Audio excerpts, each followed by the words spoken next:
let's jump right in, or maybe not, because I thought it'd be a good idea, as we've covered quite a lot of ground, and we don't want to get lost at this point, to go through our rankings, to go through the list of albums we have so far, and just to see where we're at. Take stock of our our musical livestock of sheep in the field. At number 5, we've got Hotter Than Hell, the second record. Number 4, Rock and Roll Over, which we covered last week, or 3 weeks ago. And number 3, we've got the self-titled Kiss. At number 2, Dress to Kill, the third studio album by Kiss. And number 1, we have Destroyer. And I know you're probably thinking, well, Destroyer. Yeah, amazing. Destroyer at number 1 must be pretty good. Not really, because in our field of musical sheep, there is a bridge to another field where the grass is much, much greener, which is albums we would actually recommend. And so far, none of these albums, not a single one, has crossed that bridge into that much nicer field. As of yet, none of these albums are albums that we would actually recommend. I think, I think Destroyer comes close. Maybe. It's near the bridge. It's near the other field. What do you guys think? I approve. About it before. It was. Yeah, when we spoke about it before, it was more. It's interesting to talk about, and there's something there. There's a spark of something there, but in terms of listening to good music, it's not there yet. They're just a bit. They're just a bit shit. It's principle that I wanted Destroyer to be at the top, because it was just them. There was moments of stepping into new places, and we took the bad with the good. I'll take that. It's just, and the other end of that is Hotter Than Hell, where it's just nothing new and it's nothing changing. It's just, I think we've seen in this ranking that we'll take misses over boringness. If you look at the bottom 2 that we've put, actually, I think there were more Kiss bin entries on the self-titled than there were Rock and Roll Over and Hotter Than Hell. But Rock and Roll Over and Hotter Than Hell were just so consistently boring and mind-numbingly monotonous that we'd take the highs of the self-titled over them. And I think it's a similar thing with Destroyer. It's just... You make a good point. You make a very, very, very good point. Todd in the Shadows on YouTube, when he does his worst songs of the year at the end of the year, he says he goes off not the songs that are the most bad, but the songs that are the least good, if that makes sense. Like the least good in the sense that they just bore you to death, or there's really I think that's a good way of putting it. That explains how the album with Great Expectations is number 1. Basically, and I think that ultimately, one of the reasons why I'm looking forward to listening to music from the Elder, because it gets shat on a lot, but it's very, very, it's just very, very different, and I'm sort of looking forward to that. At the minute, it's kind of the same album over and over again. But you mentioned, the Kiss bin, which is a new accoutrement, where we take the worst songs off each record, and if we feel they qualify, they end up in the Kiss bin. You can probably buy a Kiss bin. I haven't actually looked it up. I kind of just right this second kind of wish that I had. You can almost definitely buy a trademark. Yeah, we can actually. I'm going to look it up now. It's probably got jeans. I was going to say whose face is on the Kiss bin. I was going to say you probably feed rubbish into Jean's tongue or something like that. Kiss bin. There's Kiss bingo. What the fuck is that? No, there isn't one. Kiss. Wait, no. Kiss. I put Kiss band. Kiss band. It's so enthusiastic. It's Kiss bingo. There's Kiss bingo. Oh. We should play Kiss. No, there's just a video that says Skid Row opens for Kiss Part 1. That's all I can find. No, there isn't. Okay. There is no Kiss bin. Well, that is a shame. Well, Gene, you missed the trick there. Could have made a lot of money off that. Yeah, anyway, in the Kiss bin. Kiss bin, yeah. Exactly. I thought everyone needs a bin as well. Sorry, but like everyone needs a bin, right? It seems like quite a miss not to have a bin. Do you know what I mean? Like everybody needs one in the house. Like you've got Kiss coffins. Who's going to buy that? Throwing things away into a Kiss bin. Oh, you're right. They've got a coffin though. Yeah, they've got a coffin, right? Which fucking no one's going to get. They've got condoms, which I mean, again, if you're going to buy a Kiss condom, I think that qualifies you to go on to Catch a Predator. Just from the purchase alone, like that you've got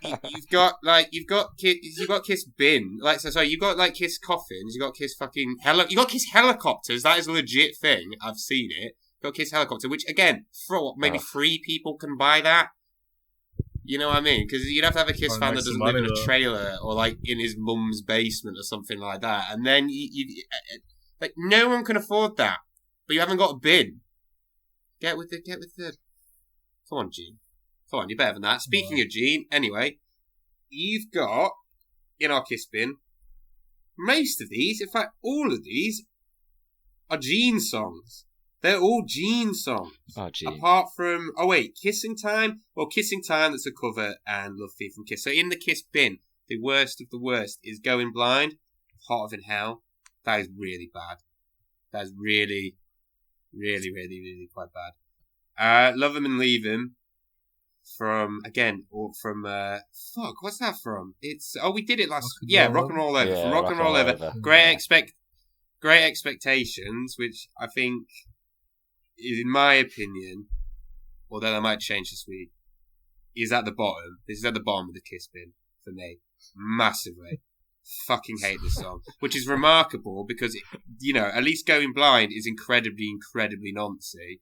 Right, so you'd think that by virtue of that, it would go at the bottom. But somehow Great Expectations, despite not having that theme in it whatsoever, is still somehow worse. So well done, Gene. Well done. So, Love Theme from Kiss, off the self-titled, which is, again, really bad. Nothing to Lose, another Gene song about anal. Thank you, Gene. Thanks for writing that. Really needed that. And Kissing Time, off the first album, which is a cover, which I can't remember what it's a cover of, though. Any thoughts, guys? Any comments on that? I think again, you made a very good observation. Actually, there's a surprising amount off the first album, but that only clocks in at number 3. And also, these are all Gene. These are all fucking Gene, apart from one instrumental, which is Love Theme. Yeah, you can't say we're not consistent. What are your thoughts on that? No, I agree. No, I think we'll see more of this. Yeah, in the discussion today, Gene will come up. At least in my notes, Gene will come up. He's coming up big time. Yeah, big time. I don't know. Honestly, I think there's room for some tracks in the bin from Rock and Roll Over. I think we might have missed one or two. I need to listen to them again. So I forgot. Off the top of your head, what would you say off the top of your head? See You in Your Dreams. I think that's bin worthy. It's just nothing. I don't know. I don't know, man. I can't remember that at all. I think if they're just nothing, I think they have to be offensive. I think they have to be offensive. Okay. To go in. Okay. Or they have to be like. Fair enough. Or they have to be like such a level of nothing that it's just like listening to someone breathing or something. They have to be a level of nothing, which is just so obsolete that it's almost like it gives you like an aggravated sense of boredom. Do you know what I mean? Like then that might be See You in Your Dreams for me. Or The Ladies' Room. There's a bunch of Rock and Roll Over that I really wasn't into. But it's okay. Yeah, that's bad. Actually, that is a bad one. I'll tell you, but I think altogether we need to agree. The three of us, we have to agree. Yes, that's true. But the bin is always open. The Kiss bin is always open. The bin is constantly open. The Kiss bin is always open. Exactly. Registered trademark. Anyway, enough of that. Let's look forward. Maybe this week we'll be getting an album in that field where the grass is greener. Of good albums, of albums we would actually recommend. I doubt it. very, very much. But, you know, this is a democracy. There's 3 of us, and we'll see what happens. So, Love Gun. Love Gun. The 6th studio album by Kiss. And this is them at their peak of popularity. Gallup poll indicated that they were the most popular band in America. Although, I'm just going to point this out, on their Wikipedia page, when I read that, there is no citation to back that up whatsoever. Okay? There is no citation. Just saying. Okay? Alright? So you're gonna have to be a bit more careful, okay? When you give that a read, because you don't know. You don't know. Gene, when he edits his own Wikipedia page, should be a little bit more careful that he adds a citation in. However, even though they're at their peak, everything's going pretty swimmingly. There's Kiss action figures. There's a Kiss comic, which they put their own blood into the ink of. I've not read the comic. I didn't bother. I thought maybe it'd be nice to do a bit of research into that, but I really could not be asked, despite having an extra week. But I can guarantee it's incredibly half-assed and thrown together. Alexei, I did the exact same thing. I was you're like, joking. I'll check it out and figure out like what their characters are or how they're presenting themselves. But I just, as soon as I googled it, I thought, am I really going to do this? Did you watch any? Did you read any of it? No, I just saw some stills of like them appearing in. It's well drawn. It's well drawn. The illustrations are great. But if it was realistic, right, you'd have Peter Criss, you know, I don't know, not being able to read a book. Well, the thing that I want to know, so I still might do it, is like how they present themselves. So like, are they all their personas or are they Kiss? Well, that's what I mean. As normal folk, you know. Yeah, but this is what I mean, because if it was normal, Ace would be like asleep. Gene would be fucking, I don't know, imprisoning some woman. And it just like, I don't know. It looked really rubbish, really, really thrown together. So I didn't bother, but apparently it did do quite well. So despite all this, despite all these, you know, great things happening, and Kiss really, really at the peak of their career, and it is important to say that after this point, they never really climbed to the same heights commercially as they have right now. So this is it. This is it for them. Looking back, this is it. This is the height of everything. But despite all that, there are more issues inside the band. Peter, for example, when recording this album, could not master the kick drum pattern on Love Gun, so another drummer had to come in just to add a single kick drum note through every bar, in order to complete the pattern that Paul Stanley wanted. Now, it's not a hugely complicated drum beat, is it? It's kind of hard to defend Peter on that. No. We're going to get onto it later. But I did make a note that I think the drums are very good on Love Gun. At least much better. So well, there you go. It's that extra kick drum hit. That's what it is. There you go. So yeah, a bit hard to defend Peter on that one for me. A lot of according to Paul, there was no band mentality anymore. Not that there was really one in the first place. I don't think. I never really got that impression. But anyway, everyone had their own friends telling them individually how great they were. And because of this, Ace and Peter got it into their heads that they were world-class virtuosos. By the way, this is quoting Paul Stanley's book, by the way. So I'm just paraphrasing what he says. But in his mind, Peter and Ace got it into their heads that they were sort of these amazing musicians. And in Paul Stanley's words, they got into their heads that they were world-class virtuosos. And this was quite in contrast to mounting evidence to the contrary. When they would criticize Peter Criss's songs, he would say, "You don't want me to sing it because I wrote the biggest song and I'm the best singer. Ooh. And he would criticize Paul for not paying his dues. And this is another quote from Paul. He says, he would criticize me for not spending 10 years in bands that went nowhere like he had. What? I've heard that. That's made me laugh. It's made me laugh. It's just a really dicky thing really dickish thing to say. I don't know. Man, Paul comes across so badly in his fucking autobiography. I've heard sections of it. Yeah. Not as much as you have. Yeah, he really does. Yeah, he's he just really so does. conceited. It's never his fault. It's just putting people down throughout the whole thing. Yeah, it's very much that, like, needless to say, I had the last laugh. A lot of it, isn't it? Yeah, it's really fake. It's great to listen to, though. Fantastic. I really recommend the audio. It's a roller coaster. Apart from the bit where he's bitching about his childhood for like the first 5 chapters, it's really just boring. Anyway, I think actually, in relation to that point previously, I think Peter should sing more. You know, I can see this from both ways. I can actually, I mean, as much as Paul is being a dick, I can see this from both ways. Like, I could see how that attitude would be a fucking nightmare.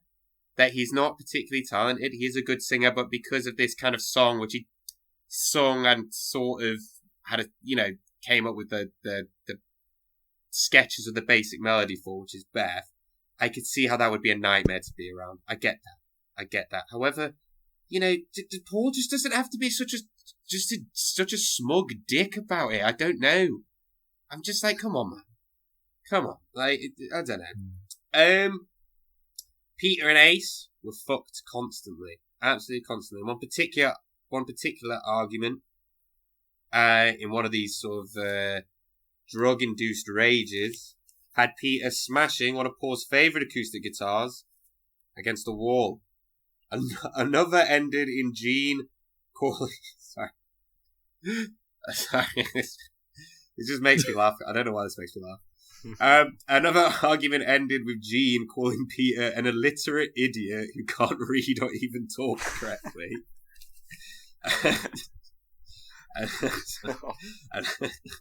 and never finished school. And Peter responded with, yeah, and I'm in the same band as you. Which is true. I don't really know. I mean, this is true, but it's sort of just a fact, isn't he? It's not a very good comeback. It's not a great comeback. Like he might as well have said, yeah, and I'm wearing shoes. You know, it's just a bit of a fucking rubbish comeback there. They toured afterwards and made Alive 2, which was also doctored very, very, very heavily. And this album gets released. And it is the last album to feature all members playing together on every track. More specifically, this is the last time Peter ever played drums on every track of a Kiss record. This is the end of the road. This is the end of the road tour, in a way. Shit, yeah, we should probably talk. Yeah, we should probably talk about that actually, because they've become like avatars, haven't they? We can do that at the end. We'll squeeze a little time at the end to talk about that.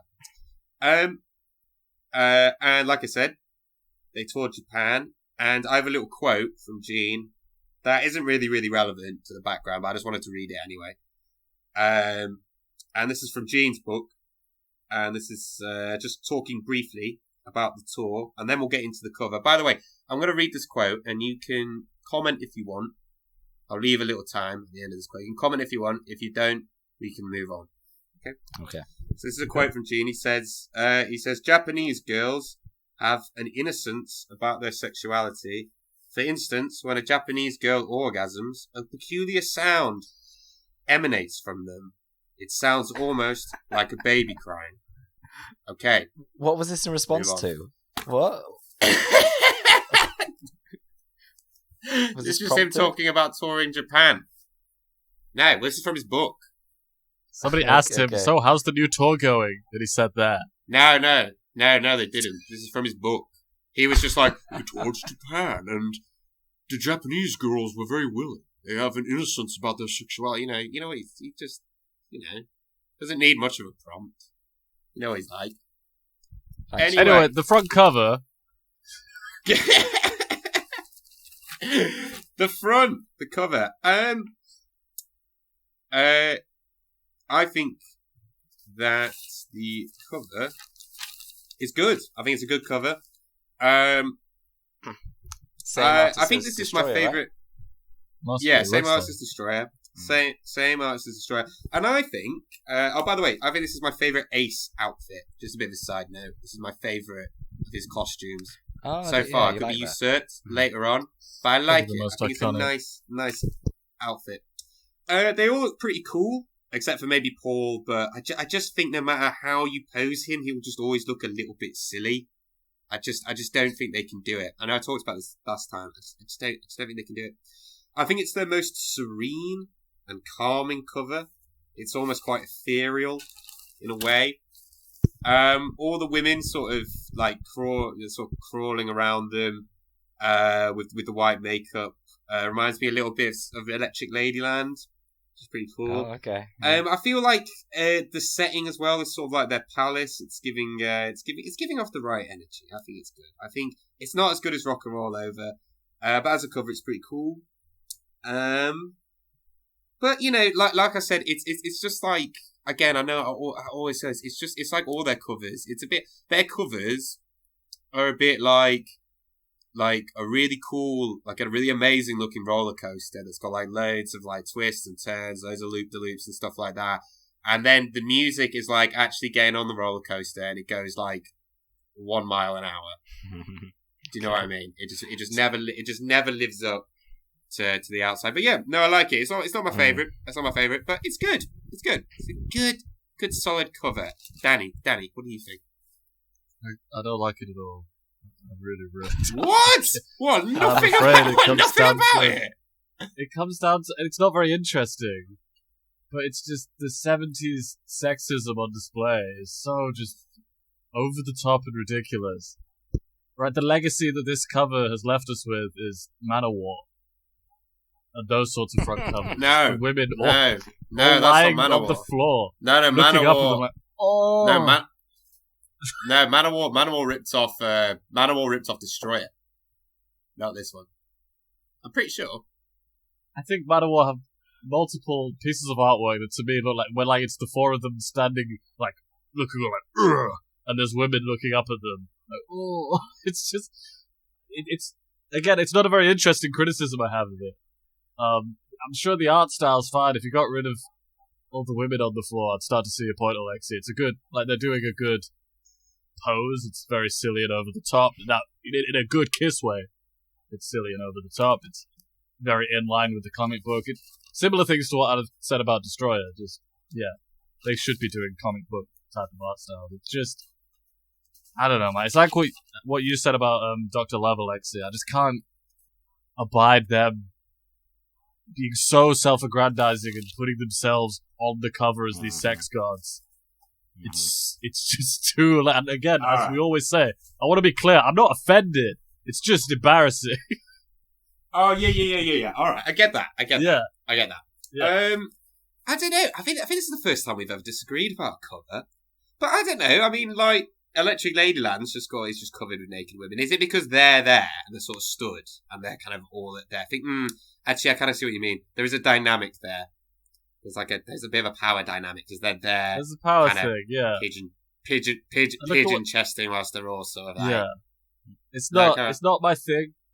It's not my thing. But, well, I don't know if I can say that a good close friend of mine used to have a poster of this, I believe, up in their room. No, you can say, yeah, I had a fucking poster of this up in my room. Okay, so in that way, actually, I feel very nostalgic about it. Like, before everything I said, my initial reaction when I see this is that it brings up memories of hanging out with my good pal Alexei. And so in that way, I like it. Well, I agree. I have good memories. I have good memories of it. I cracked many a one out to that poster. Good stuff.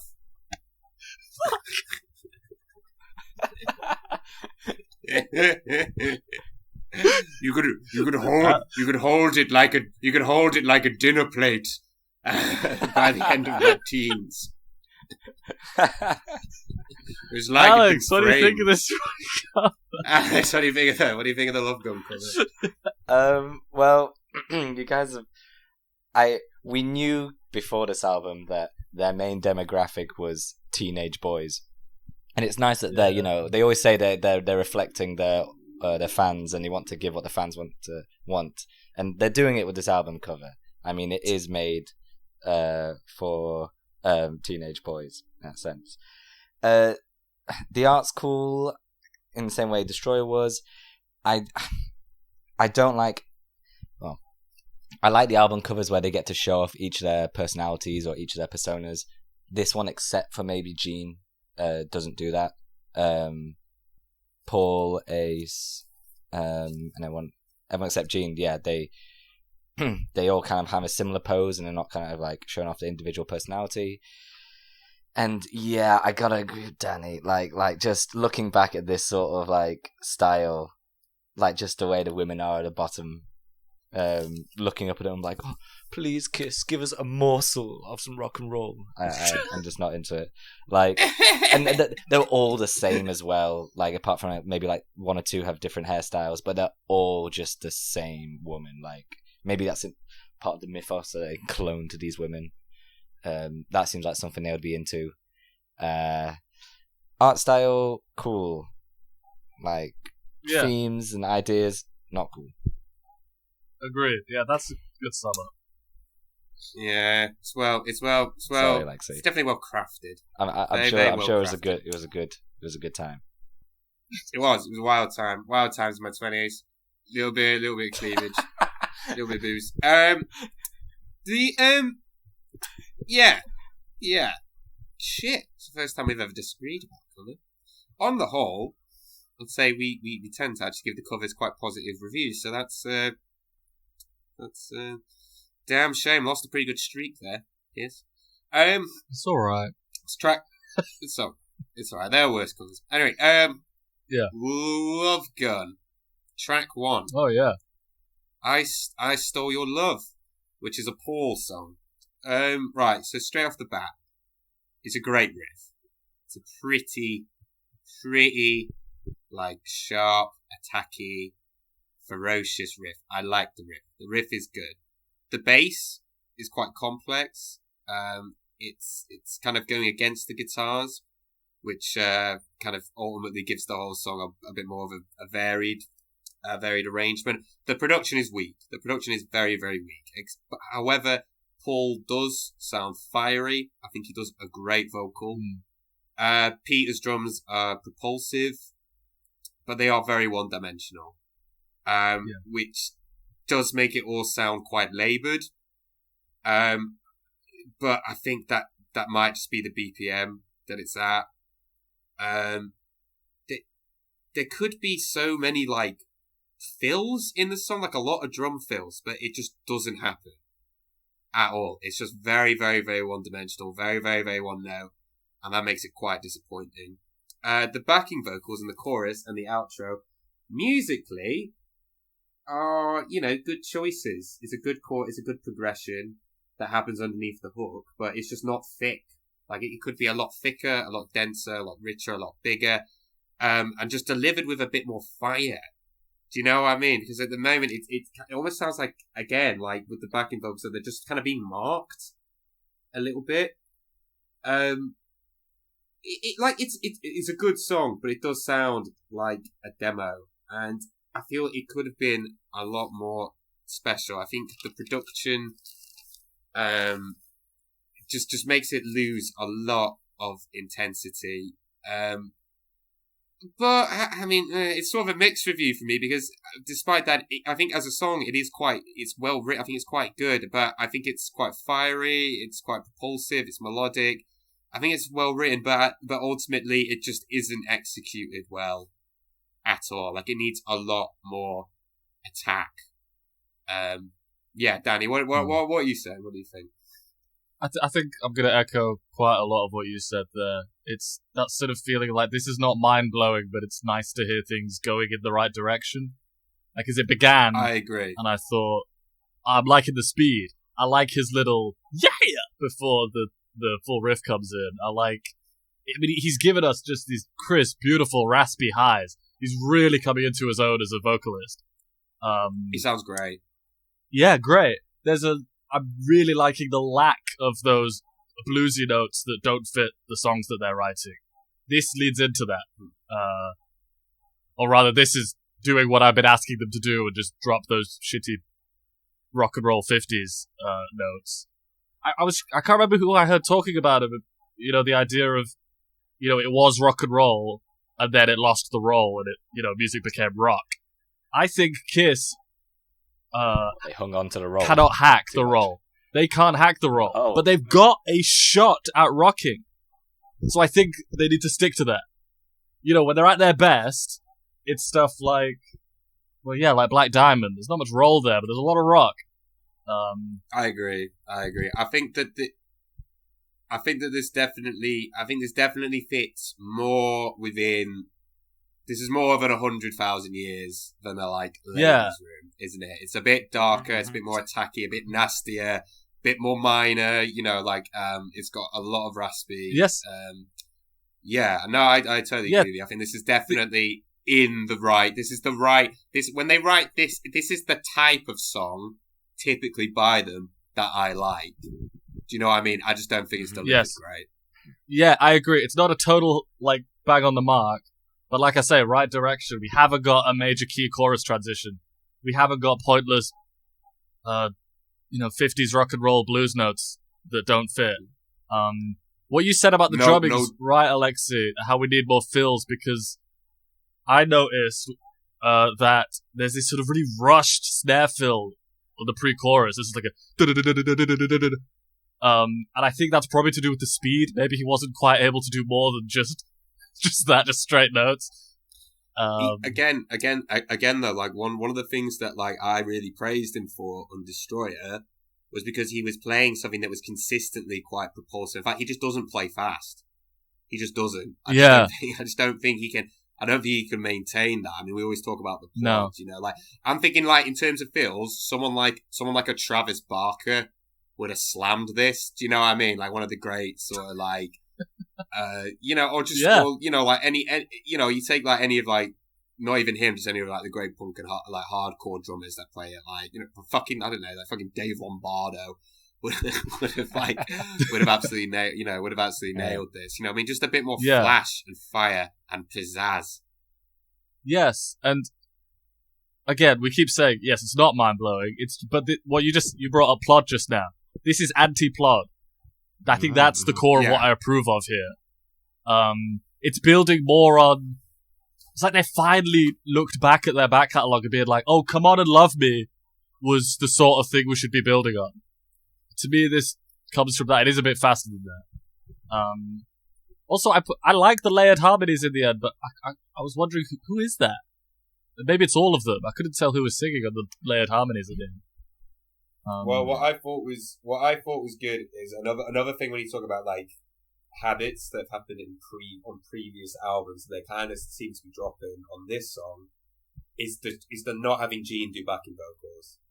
Do you know what I mean? Because he's like the caller from the Color Out of Space by H.P. Lovecraft. It's like as soon as he starts singing, everything just wilts and dies around it. He's that lacking in charisma, his stupid fucking monotone voice. That it's really, really good. I mean, again, however, having said that, though, the backing vocals, with the "I stole your love," that bit almost sounds like it's not Gene, but it almost sounds like it's trying to ape his vocal style.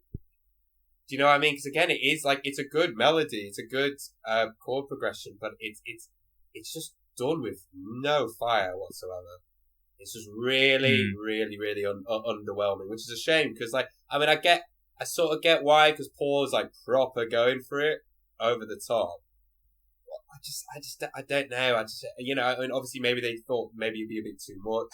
The backing vocals that we're bringing the same energy, but just a bit more, a fucking bit more.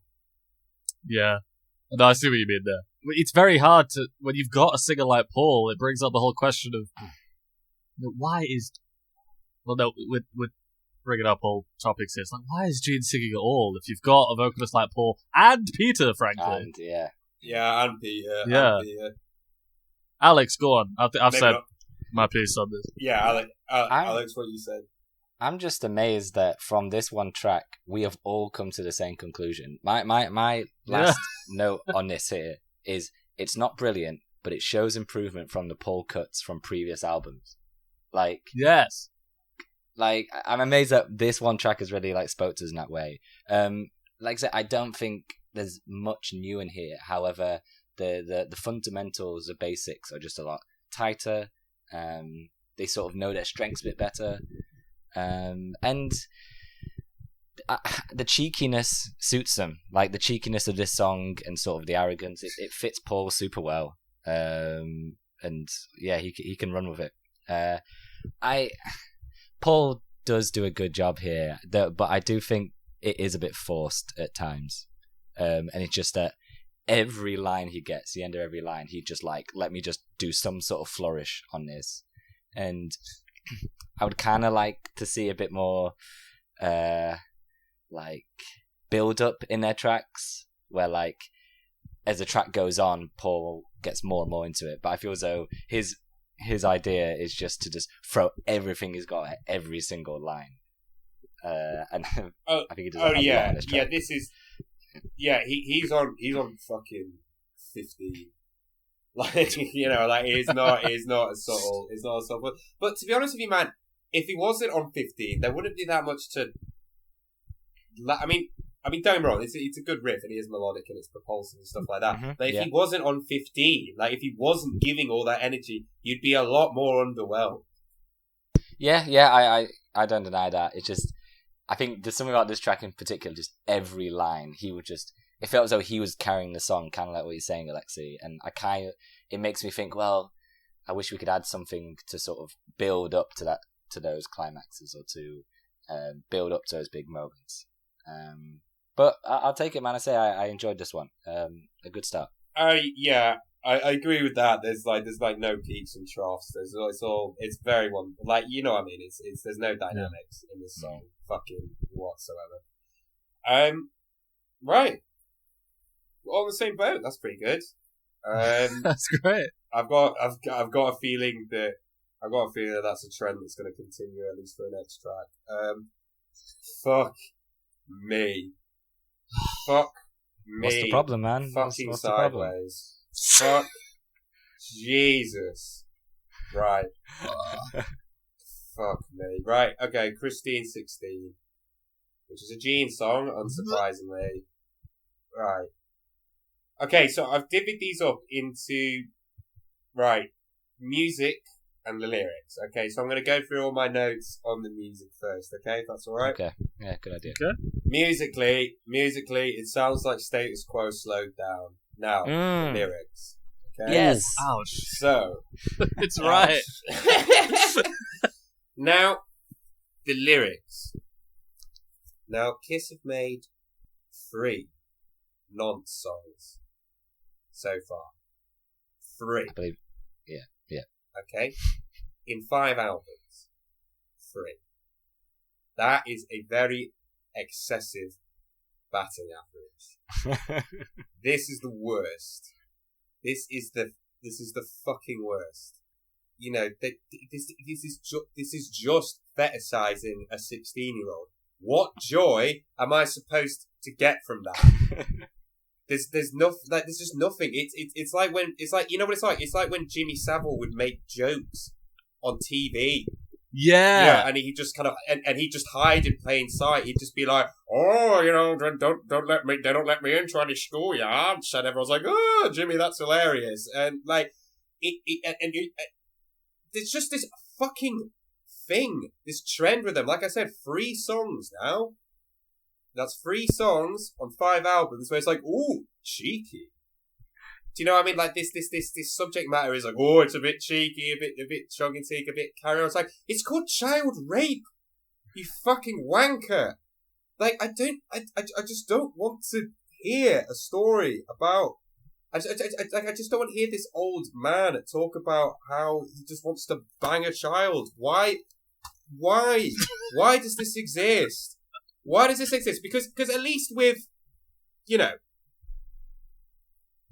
mean, at least with, all right, so at least with Going Blind is, at least it's not leering. Going Blind isn't leering. Okay, it's just this kind of like, it's a bit more, I mean, it's not a good song, it's a terrible song, it's a reprehensible song, but it's about this kind of, more this kind of dynamic of this man saying, oh, it's I'm kind of hopelessly, I mean, it's done in a very, very vague, shitty way, but like, it's essentially about, a man that recognizes that there's this massive difference between him and this woman. He doesn't necessarily fetishize this woman or fucking mermaid, whatever it's about, but he doesn't fetishize this woman. That's different. Being incredibly generous. Being incredibly generous. And Going Blind, there's an idea of like being poetic. That it's like you talking about the sea and like the extremes of which it talks about. It's like you can go, oh well, it's not real. He's just speaking that way to emphasize the point. Yes, exactly. This song doesn't have that. Don't get me wrong. No, don't get me wrong. It's not a character study, Going Blind, but neither is this. And the difference between Going Blind and this is Going Blind does not fetishize and leer at this girl the way that this does. This is fucking despicable. It's leery to the point that you want to jump into the song and staple his testicles to whatever chair he's sitting in to get him away from this fucking poor girl. The lyrics are like listening to Chris Hansen read off messages, like the message exchanges on To Catch a Predator. Like, it's fucking, it's abysmal. It's going in the bin. It's going in the bin. I agree. Not only is it going in the bin, it's going past the fucking baked beans, past the fucking nappies, right to the bottom of the bin, with the fucking bin juice, past Fluffy from Kiss, past Going Blind. Just listen to it. It's just listening to Gene talk about how he wants to fuck a 16-year-old. It's not pleasant to listen to. Fuck off, you giant he's more scrotum than man. I feel like where his scrotum should be a little tiny man. He's just a big walking fucking ball bag. It's just not pleasant to listen to. Fucking awful. Right, Danny. What's the point? I mean, much like the last track, you covered a lot. Then it started, and even before the lyrics came in, I wrote, please no. Because just the title with the music is already so creepy.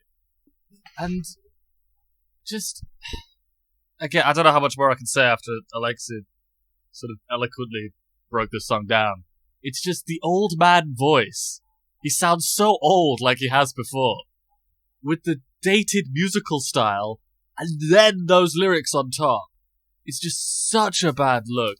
It's not offensive. It's just desperate, lame, or otherwise incriminating. Alexei, you brought up the word fetishizing a lot, which I completely agree with. At least Going Blind, it's like, there's a narrative in front of it all, and it's like, we're just exploring this dynamic. I've got something to say about that. Sorry, to break it, I think to break up it quite simply is, I think with Going Blind, this is going to sound really dumb, but Going Blind is about love, if that makes sense. Like, it's about a guy that is in love with this one. This is just about a guy that is just leering and fetishizing a 16-year-old. Yes. And that's about all I've got to say. I mean, I also put in my notes, and the music is backward. The music's really bad. But, yes. Like, why even bother going into it? It's such a bad look. It's a really, really bad look. And it's going in the bin. Alex? What the fuck were they thinking? Into the bin. What the fuck were they thinking? Apparently, sorry, just one more thing. The spoken word passage, right, is something that is going to fucking haunt my waking moments till the day that I fucking die. Agreed. I had the same thing as Danny, where I saw the title and then I heard the beginning of the track, and first thing I wrote was, did they purposely make this sound ancient? Like, just the the way they use that piano, dun, dun, dun, dun, dun, dun, dun, and that riff, it sounds just so lame and before its time. And then we get into lyrics, and it annoys the hell out of me because I know if we said this to Gene, what he would say would be, "Oh, if you listen to the track, though, like the girl, she's after me." Like in the lyrics, it says like she's got me in like her hands, and like the first chorus is like a little bit agency from the woman, but like I think that's his way of justifying it. But it's complete bullshit because he's writing the track, and then towards the end, it's just him leering over this woman. Particularly the line, "She's been around, but she's young and clean." Like that really, really is awful, and like sends shivers down my spine. It's gross. Yeah. The spoken word bit is such a Gene move. Like I can't believe we haven't had much of this before. And yeah, just to put it into this song. No, I don't want to. I want to hear it again. No, I'm just gonna read off the spoken word passage, the lyrics. Okay, just give me a sec, just so there's a bit of context to this. By the way, also the way it's recorded is just shit. Like particularly the spoken word bit, it's fucking buried in the mix. You can barely hear it, which is actually a saving grace. What the fuck? So I'm just looking at the chorus repeats like a million times as well. I don't usually say things like this to girls your age, but when I saw you coming out of school that day I knew I've got to have you. How are you supposed to interpret that? Mm-hmm, mm-hmm. What Mm-hmm. what are you supposed to glean from that? Like especially to highlight the fact her coming out of school, like you're watching her come out of school. Yeah, it's just such a nasty detail. It's fucking horrible. It's awful. It's just like after the last track, how was this allowed? I know. There's no quality control. Yeah. There's no quality control. Fucking none. Yeah. Dismal. I just don't understand where they're coming from with tracks like this, because I was really trying to understand why this is on the album, and it annoys me that the way they're not even like we said, we're going blind with that one. They're trying to tell a story as poorly told as it is. They're trying to do something. On this one, they're speaking about this girl like they speak about all the other women in all the other songs. There's no extra twist to it. There's no like any extra like anything to it. It's just the same way they talk about the older women, except they just want you to know that she is 16. She's currently in school. That's it. No, so what's the point? No, I agree. Why? Why? I know, but the thing is, like, that, like, it's like I said, while we're going blind, it's not like, for me, this subject matter is something that shouldn't be off the table. I think if people can write about it well, they can. Like, fucking Aqualung, by Jethro Tull is essentially about, it's about a homeless guy, but, there's the lyric, eyeing little girls with bad intent, but that's a character study.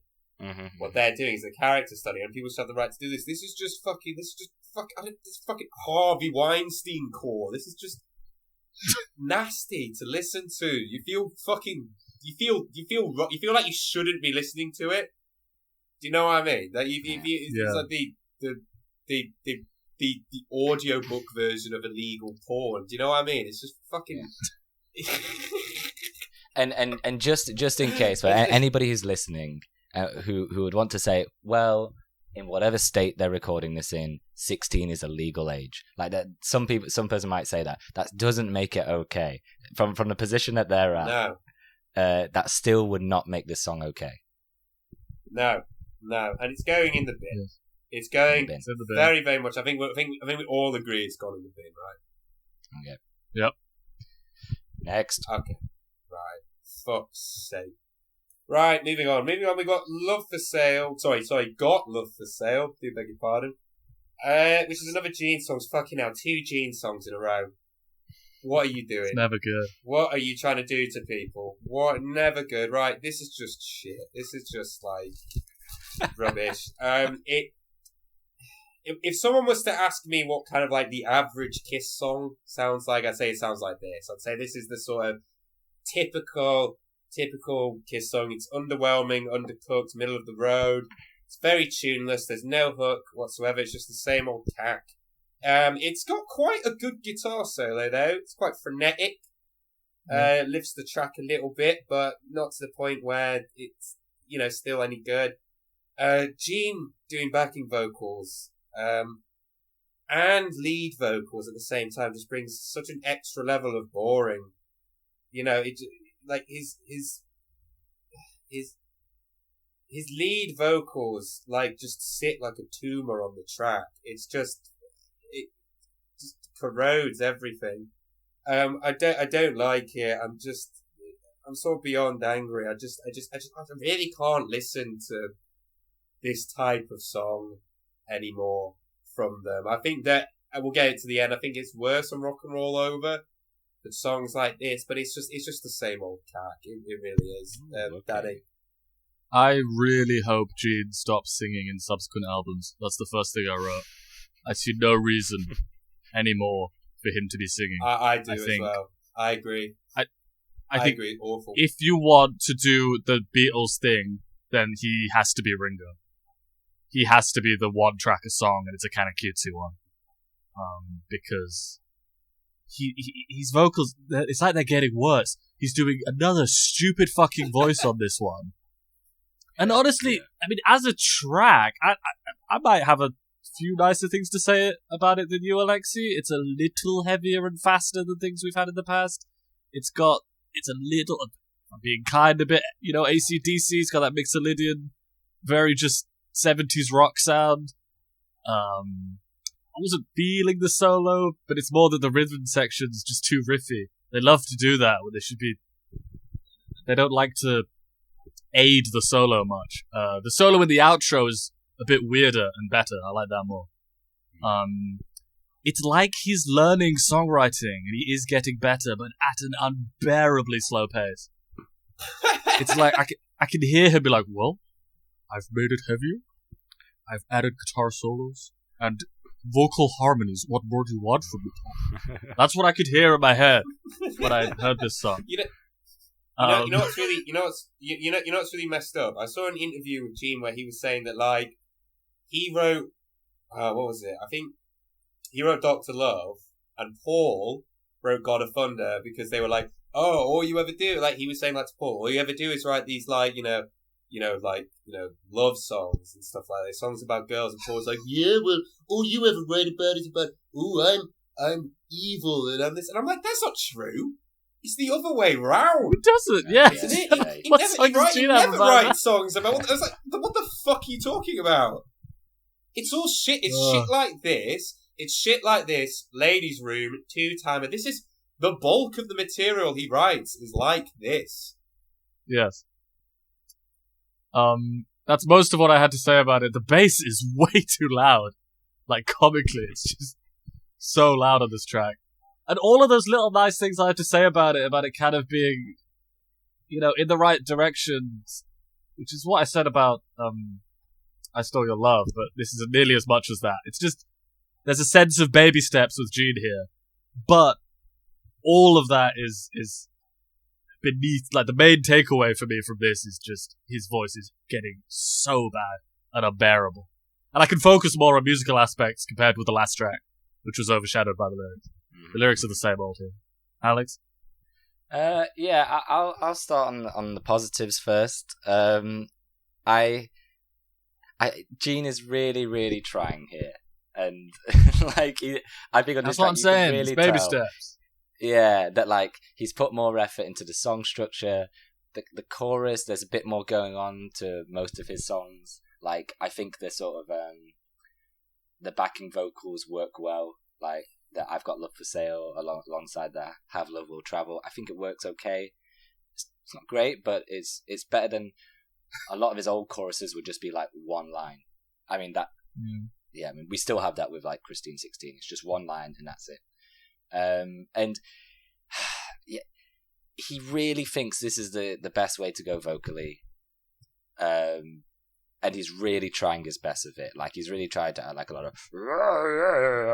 Like, he's really trying to add what he thinks is is good vocals, but like you said, the voice, he's putting it on, right? Like we all accept that. It's so forced.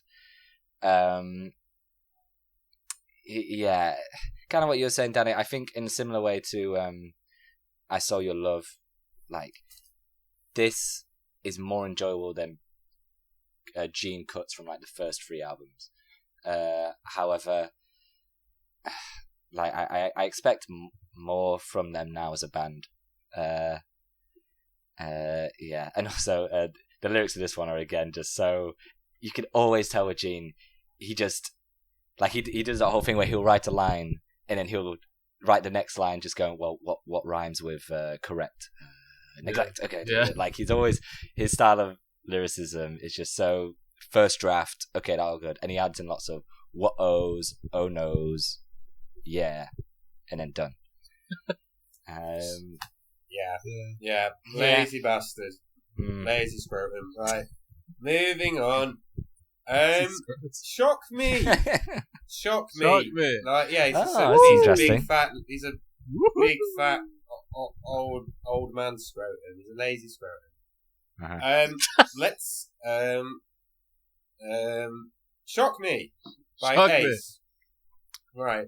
This is the first song, Ace's song, on a Kiss record. Now, I'm all for Ace getting involved, singing, but this is 4 songs into an album, and we've had one from Paul.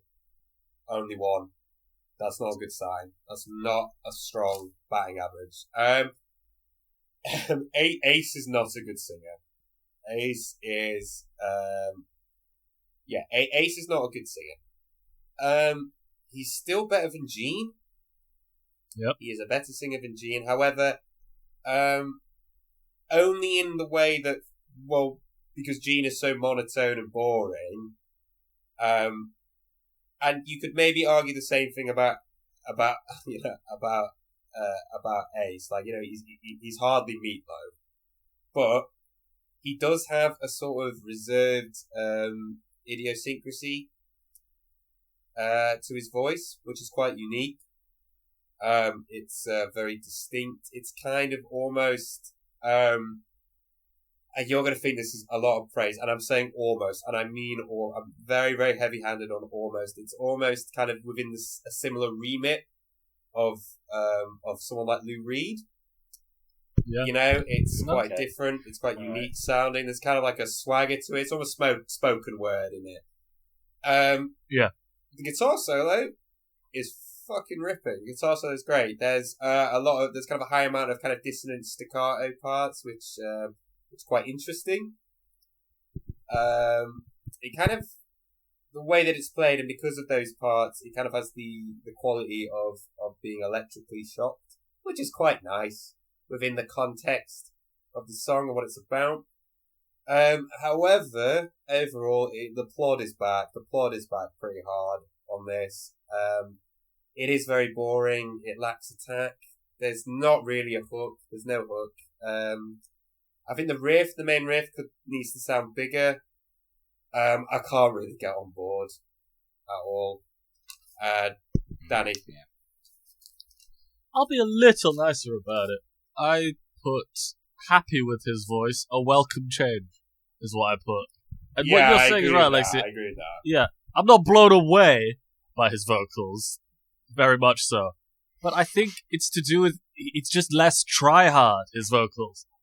He is more than enough of a good singer to pass the Beatles business model, where everyone, is singing a song. And I wish it had been him instead of Gene on all these past albums, singing songs.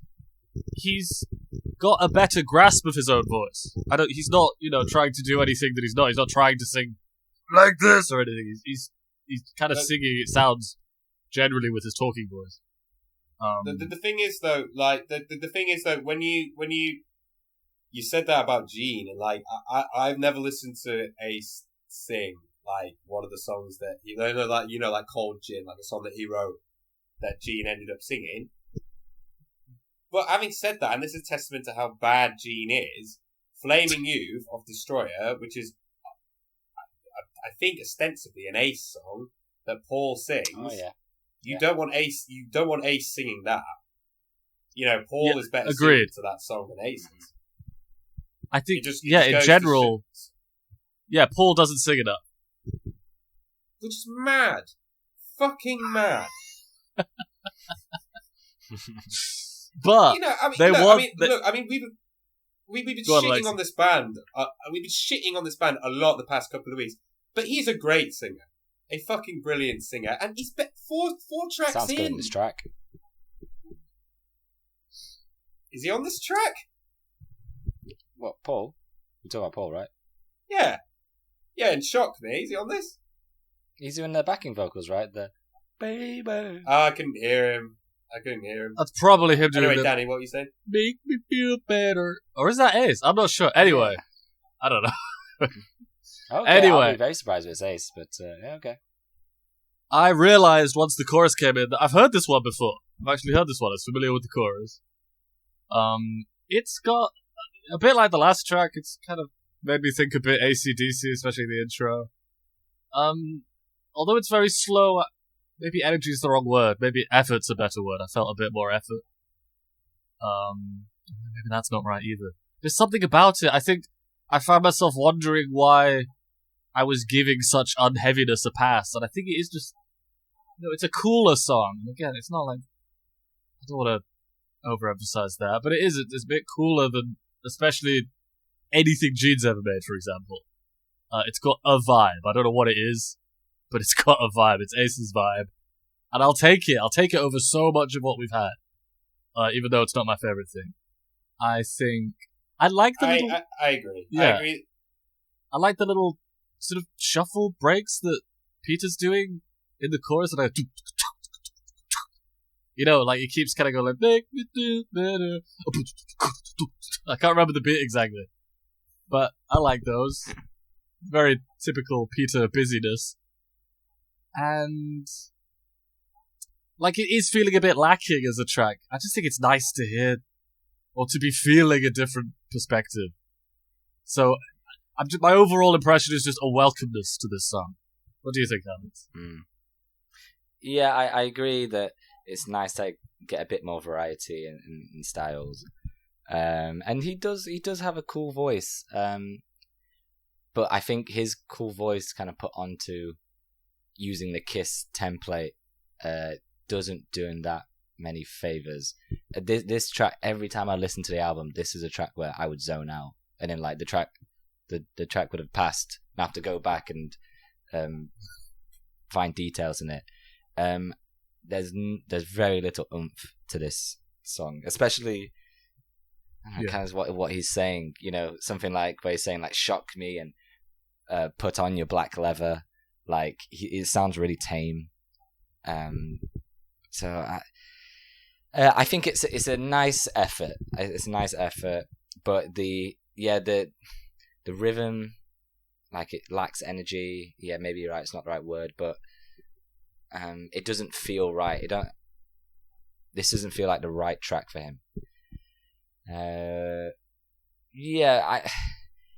now because we've got the solo albums coming soon, and Ace was the one big question mark for me in terms of like what can he bring to the table. I'm now looking forward to Ace's a little bit, not as much as I was before, but who knows? Who knows? Well, okay. Yeah, that's the word. That's the word on the street. I like it. But yeah, the guitar solo. 2023. Oh, okay. The guitar solo of this one is cool. That's it. I really don't have much to say about this one. I think there needs to be a bit more to it. Yeah, no, I'm more siding with that. Yeah, I think we can all agree it's nice to have a change of pace. It's nice to have. Oh wait, I wrote. I mean, really, because I like the solo. It just I just thought it did old reliable Ace way. No, yeah, nothing like that was blowing my mind. It was longer. It was just longer because it's his song, I guess. Sorry, go on, Alex. Yeah.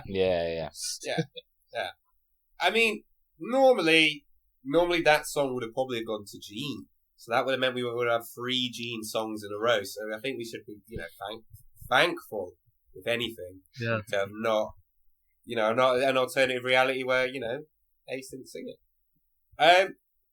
Next song. Tomorrow and Tonight, another Paul song. Look, like this sounds like Status Quo. Alex. You want me to speak on this first? Oh wait, no, it's not. Yeah, oh wait, sorry, Danny, my bad. I got the order. I don't mind. Yeah, it sounds like Status Quo. That's it. Alex, you can go ahead. Yeah. This is that 70s cheese that I kind of have a soft spot for. It's so cheesy. It's so it's so unbelievable. You've gone Status Quo. I've gone freaking was it Free Dogs Night? Like the joy to the world sort of thing. Oh wait, that. yeah, that kind of sound. That just that real like lame 70s cheese. But I usually prefer like these sorts of kind of party numbers like we had on Shout It Out Loud from Destroyer. I kind of always like this. I felt with Shout It Out Loud though, that was more of an anthemic, like I don't know, raise your freak flag higher. We're gonna I agree. Shit. I mean, agree. There was a sort of a rebellious soul to that. This is just fucking. I agree with that Shout Out Loud is a much better song than this. I think they're going for a similar sort of thing. They're trying to make another anthem here.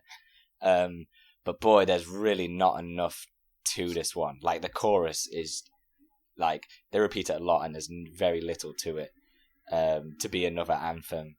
I quite like the piano and I think there's some female vocals at the end when they're sort of chanting it. Yeah.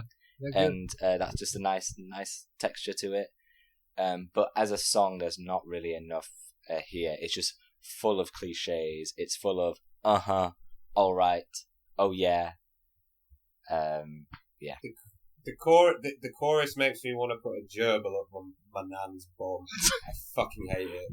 What do you mean? Tomorrow and just fucking annoying. Tomorrow so annoying.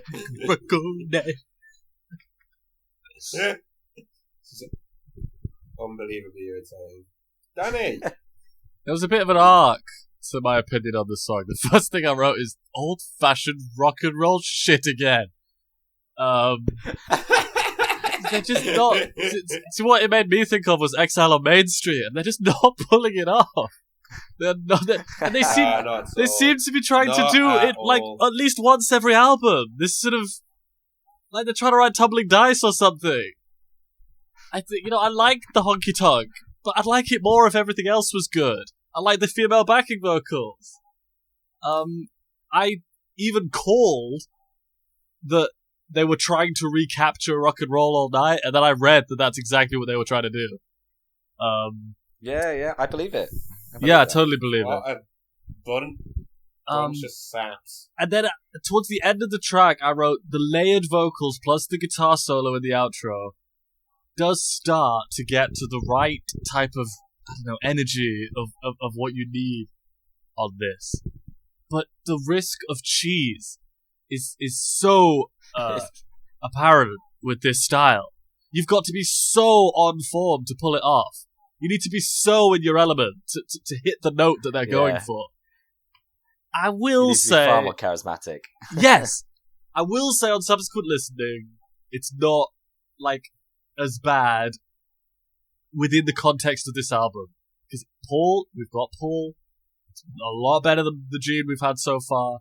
There is something a bit meatloafy, and I wrote Rocky Horror Picture Show-ish about it. You know that. Because even those guys were kind of old-fashioned in the 70s, I think. So I just said maybe it's just the harmless lyrics, or the comparatively harmless lyrics, are a part of it too, why I'm not as negative as I was, just coming off the Gene tracks again. I'll take it. I think with the Meatloaf and Rocky Horror comparison though, that there's so much bombast in those songs, you know, like the Time War, Battle of Hell, and stuff like that. Oh, yeah. They're on like 1,000. Oh, I agree. There's so Completely, much bombast and stuff like that. I think the most accurate description you did of it was honky tonk. It just sounds like honky tonk. I remember me and my friend Arthur Fisher. Shout out to Arthur Fisher. Oh, shout out to Arthur. We were in a record shop and he wanted to buy. He picked up this record. It was a purple record with this really overweight old woman on it called Mrs. Mills Honky Tonk Reels. Right. I ended up giving to Joe Thorpe. Second shout out on the podcast. Oh, yeah. Listen, 4P. Second thing, and he ended up taking it off me and sampling it for a bunch of stuff he was doing. And it was 50p. It was 50p, and Arthur was like, "I want to buy you this." I was like, "Please don't," and he bought it me. And I had it. Those Mrs. Mills Honky Tonk Reels goes in way harder than this. It goes in way harder. It sounds like Malevolence in comparison. It sounds like fucking Knocked Loose. Shout out to Mrs. Mills, by the way. Yeah, we're big fans of Mrs. Mills at KissKast. Big shout out to Mrs. Mills. Perhaps, maybe we could at the end we could edit in one of her honky tonk reels at the end. Is it on YouTube? I'm gonna see if it's on YouTube. I'm just gonna have a quick look. Danny, you finish your point, and I'll go see if it's on YouTube and if it has many views. Danny, finish your point. No, I've finished. It's again, you need to be so good at this style to pull off this style, and they're not. Like I said, they've got a better chance at rock than roll. They should stick with what we're about to discuss. The track that's coming up is the direction but especially Paul as well, because he can pull it off, should be going in. I don't know if you have any more thoughts, Alex. This woman is... Oh, Alexis. No, I got no more thoughts on it. No. Okay. Anyway, track number... What track is this? 6. Track 6. Track 6, Love Gun, the title track on the album. This is Paul. Great to have Paul back. Right, this is a legit banger. This is an absolute legit banger. I think that it supersedes the production. A bit like 100,000 Years. I think that it takes you to a place. I think the performances are good enough. And the song is good enough. I think the melody is great. Enough to completely supersede the sort of more or less lackluster production. By the way, I'd say as far as production goes, I'd say as an album, this is probably I think it's probably the second best, but we can get to that later. Backing vocals sound solemn and dramatic. Paul sounds... I mean, if he sounded fiery on I Stole Your Love, he sounds fantastic here. He's dynamic, he's passionate, he's raspy. His vocals have a lot of peaks and troughs, you know what I mean? He's not always on one level, like on sort of on a line, he'll start maybe a bit more subdued, and then he'll ramp it up, and it's ramped up in all the right places. The backing vocals are like kind of what I wanted out of I Stole Your Love. They're choral, they're thick. You know, everything that Gene isn't when he does backing vocals, because this is all Paul doing backing vocals. It's exactly what it needs. The bass line is great. It's melodic and it serves the song very, very, very, very well. Well done, Gene. Oh, wait. Gene doesn't fucking play it. Paul plays it, which makes a lot of fucking sense, right? I've written the exact same thing. Yeah, exactly.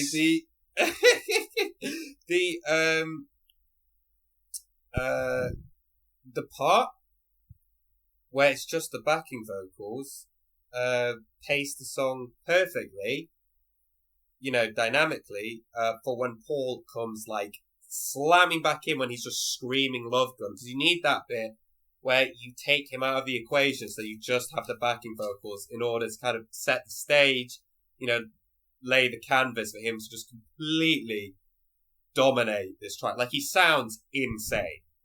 Like, insane. Like, particularly towards particularly in the outro, you know what I mean? I know what you mean, yeah. That bit's amazing. He sounds fucking brilliant. I mean, I know Peter tries to do it a lot, but he legit pulls it off, I think, Paul. He's a great singer. He really is a fucking brilliant singer, and he's so underutilized on their records. The intro is brilliant. It's immediate. It doesn't fuck around. It just throws you straight in. There's a sense of urgency to it, which they lack so much in the other stuff.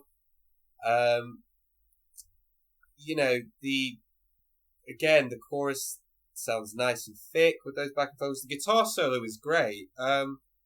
They could have maybe have done a little bit more with it, but it does serve the song very, very, very, very well. It's intense, it's well-rounded, it's heavy, it's got a fantastic lead vocal. The production isn't great, but it completely subsedes that on its own merits. Maybe it could have been better with better production, but it's still great. It's still great on its own merits. Danny? Yeah, it's a little hard for me to view this track as objectively as the others, because I have heard Alexei gush over this song many times in the past. It's great, man. And I have to especially listen to it again here. I'm inclined to agree. Instantly, I'm feeling Black Diamond, Detroit Rock City, Come On and Love Me. Just all the things they should be building on. His vocals, when they first come in, are such as oof. They are beautiful. I really want you, baby, but he kills. Way higher than I just did. And at the end is his vocals at the end are the nicest moment of Kiss we've had yet. It's the highest high we've had, in my opinion. His vocals at the end are phenomenal. He's ripping his voice to shreds. There's a lot of very famous metal vocalists who can't do what he's doing there. I love. No, he sounds like. I mean, people forget about. I mean, a lot of people talk about his rasp and his vibe, but his range is fucking mental. He's going so high. In fact, I should have. Checked. What the hell? He sounds like Ian. He sounds like Ian Gillan.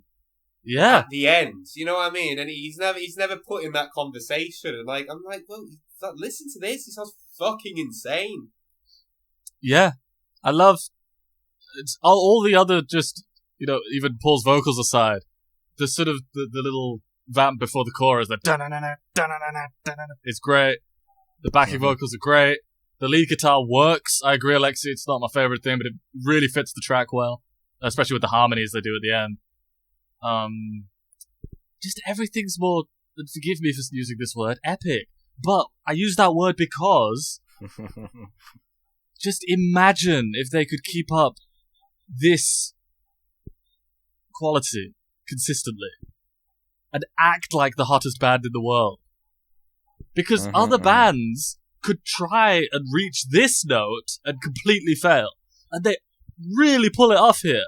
This is, I think we've said similar things before about good tracks that they write, when it's like they need to sit down and think about that after they've made this. How was Christine 16 allowed on an album with this? Yeah, and that's what I'm left thinking. I think that it's one of the best songs we've had yet, if not the. Go on, Alexei. No, I was saying that I think that when you look at the songs that we like by them, there's definitely a picture that is emerging. Do you know what I mean? Like they're all like of a similar vein. They're really attacky. There's a lot of swagger. There's a lot of bite. There's great. Usually Paul sings them. Sings them. Even Paul or Peter sings them. Sings them as well. They're nearly always in a minor key. Do you know what I mean? Just like consistently, but they're just so few and far between. Or they're not delivered. Or it's something like "I Stole Your Love," where it's the sketchings of a song that we would like that. It just isn't delivered great. Alex. Yeah, Alex. I think. What do you say? What do you think? Yeah, this is a completely different. This is a completely different image and sound from them, which I'm amazed that we're only just discovering this now, on the 5th or 6th album or whatever. It sounds great. It's like you say, it's a great start. Like how immediate everything is, especially the drums. Like the marching drum style is a really great choice here. Again, it's they brought in a drummer for it. The bass sounds really good, and it's those extra kicks, man. It's those extra kicks. They're doing it. Yeah, well, yeah. We might not have liked the song as much as we did had it not been for Paul risking upsetting Peter by getting that guy to come in to hit one kick drum. Well, I trust in Paul because all the decisions here are so good. The vocals, like you guys are saying, there's just something special about them, like the way they're layered and the way that they come in just at the right time, and it adds so much dynamism to the track. Like it really leads you through all the different parts. And like I say, towards the end, like what Paul is pulling off, it sounds awesome. But again, this fits their image so well. Like we always say about the front cover, it doesn't match up to the sound. Well, I think this is probably the first song where I think it actually does match up. Yes. I think that the confidence that comes through and the like, I'm not sure what they would think about, but just the camp from this song like matches the camp that they show in on stage. I agree. And the album covers. It's a much better fit for them. It's a much better fit. No, absolutely. I think as well. This is the sort of energy that I always felt God of Thunder was completely missing. Yeah. This kind of level of energy, this tightness, this dynamic, this chemistry, is something that was completely lacking from that song. Hooligan. This is Peter's only song, I think. Yeah, I think so. Only song. Sounds messy, I think. It's got a great guitar solo. The kind of pinched lead has a very scrappy feel, which I think is really juicy, and I think it locks into the groove pretty well. Again, I like hearing Peter having fun at the end. He's got a great swagger, but it is quite boring. Ace does exactly what is required from him with his solo, but that still doesn't really lift the track enough. It's just not that well written. It's not great. It's not great in its conception. No. And I will end it there. Danny. I wrote, my first note was, they done Peter dirty again. And then my second note was, oh wait, he wrote it. Oh no. Apparently he wrote it. Yeah, but he didn't really, he doesn't really write songs. I'm sure he had help. He'll kind of come up with the scrappings of it. Like he might have gone like, oh, I think I could go, I'm a hooligan. And then someone else wrote every other part of it. It's a bit similar to you, Alexei. Maybe a bit more negative than you. It's just a bit. You said boring. It's boring. The lyrics are really poor. They're awful. Yeah, really bad. I just wrote like, oh, you could do better than this, Peter. I wrote. It's a weird thing to write. I wrote, give me a ballad. This is lame. Like I'd rather Beth or Hard Luck Woman over this. It's so uncool. The solo I didn't love because it's is it called Gin or Firehouse? It's the same thing. It's exactly the same link. That he's done multiple times already throughout their discography. He loves that solo. The last thing I wrote was not to say it's growing on me or anything on the last listen. I just want to clarify this is heaps and bounds above anything Gene's had on the album and will have on the album. So it sits in that place. For me, I still prefer it to anything Gene. Alex? This is probably this is probably of the songs we've had so far, I'd say this is probably the third best in my opinion, personally. Third best. I'm not saying a lot. No, I like Shock Me more than this. Yeah, I prefer Shock Me more than this. I probably prefer Tomorrow and Tonight over this as well. Same. I'd pick Tomorrow and Tonight over this. I'd say this is probably... I'd probably put this on par with I'd probably put this on par with Shock Me. Anyway, Alex, what are your thoughts? I think you could probably blast through this one, but what are your thoughts? Yeah, it's... The music itself is forgettable. I'm baffled that he decided to write like a character portrait about a hooligan when he clearly doesn't know what a hooligan is. A hooligan is not someone who's stupid, and all his lines are about him being stupid. And some of the lyrics are so bizarre. Like I went down to the candy store. If I had a nickel, I'd buy some more. What the hell is that? Like, I don't know what he's trying to say with this song. He wants some more sweets.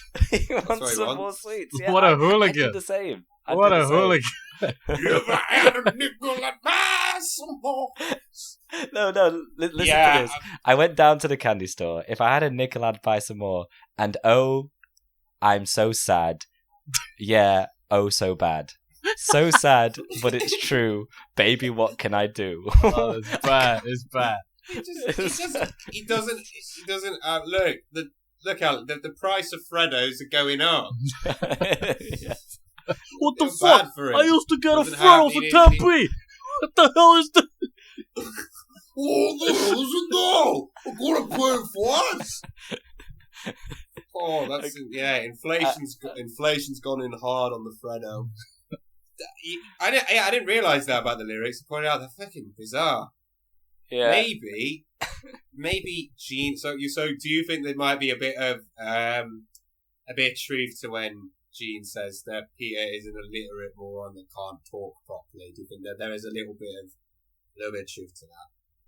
Maybe, or I think he got some definitions mixed up in his head on this one. I don't think he knows what a hooligan is. We can move on. I have nothing else to say on this. Right. Almost human. It's easy to believe. Easy to believe that Gene is only vaguely human. So that is a positive. The gong hit. I wrote that. The gong is so underwhelming. It's hilarious. Like gongs can be like so boomy and epic sounding, but they somehow just fuck it up, and it just sounds so tinny and weak. It's that gong here is quickly followed by by the sounds of Gene kind of ejaculating after what sounds like a particularly strenuous wank. He kind of goes, "Brrr." It's just not pleasant to listen to. Interestingly enough, though, when the riff started, I thought, "Oh fuck, here comes the plot." But to my surprise, it sort of grooves a little bit. There is. Grooves all right. There is a bit of a groove. I think there is a bit of a groove. I think because the drums are swung slightly, which kind of helps it sound quite psychedelic and jammy. Also, the bass tone, quite nice and punchy. Also, these are all the positives, by the way. There will be some negatives. The guitar solo is fantastic. It's chaotic. It's noisy. Yeah. I feel the style suits Ace to a fucking T. The guitar sounds like it's exploding, which fits his little stage gimmick thing. He's got like smoke coming out the guitar. The backing vocals in the chorus also add to that psychedelic feel. It's nice to hear them making kind of bolder choices in that regard. Something they don't normally do. And also pulling it off quite well. Having said that, though, the bridge is completely forgettable. The bridge is really, really lazily written.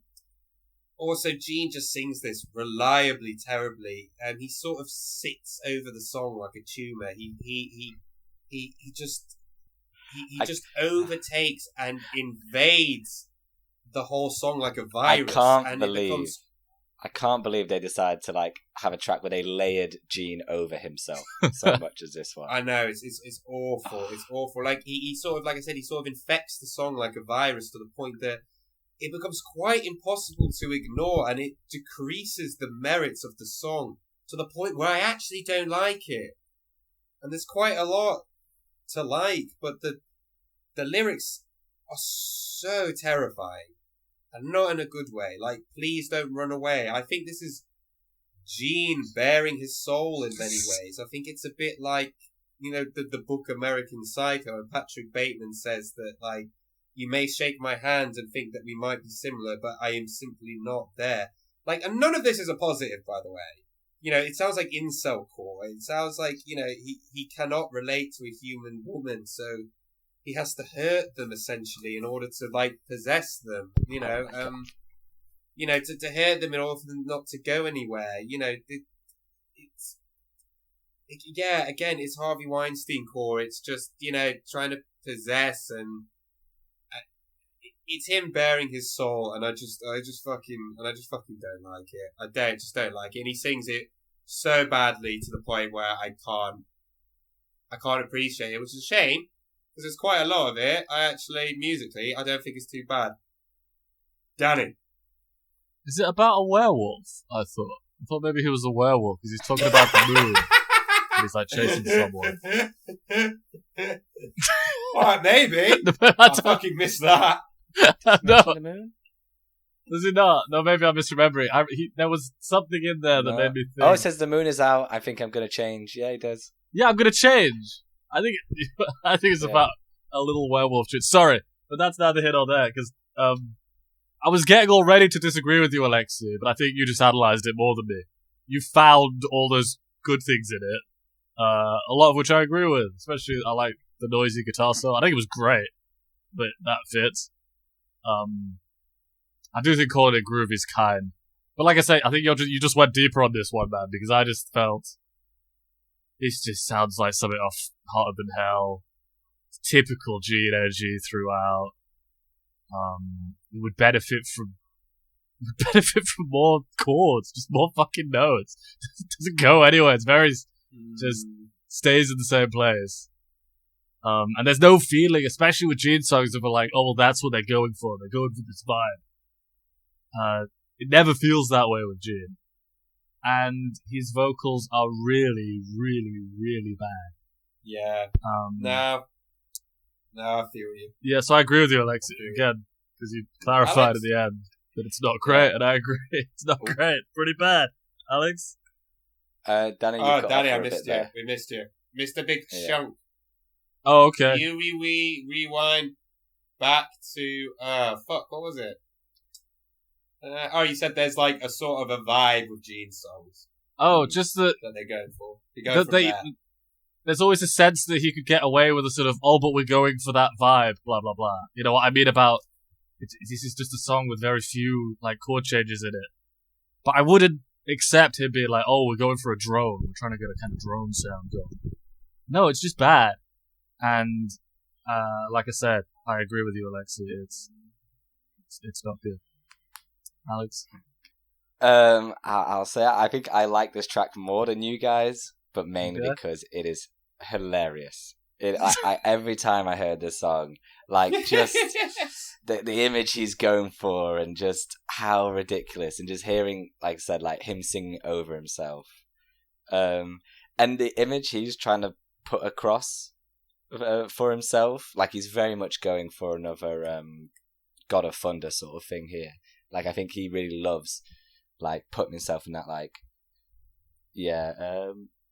mystical position, whether it's a werewolf or whatever it is. But yeah, the song itself is a mess. And again, like we said with the track earlier, he's really trying. He's really, really going for it with his vocals.